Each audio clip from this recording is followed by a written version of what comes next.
अस्सलाम वालेकुम। मुकालमा YouTube channel में आप सभी का खैर मकदम है।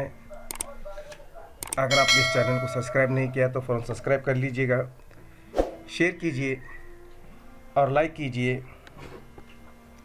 आज हम सनत तारीब की तारीफ़ और मिसाल देखेंगे।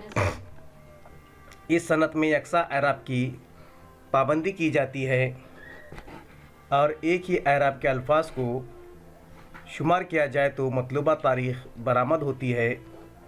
ये अल्फाज बिलफ़ती भी हो सकते हैं, बिलकसर भी और बाज़मा भी। एक दीवान की तारीख़ तबाख़ुश शायर ने यूँ लिखी है, कबूल इसकी तारीख़ पर फ़तेह करके ख़ताकार का कौल सारा अच्छा पाया। ये हिजरी सन 1272 इसकी तारीख़ निकलती है इस शेर से। तो अगर हम इसके तमाम आदाद हुर्फ़ों के आदाद अगर शुमार किए जाएँ तो 1272 ये तारीख़ की तादाद होती है। इस सनत को सनत तारीब कहते हैं।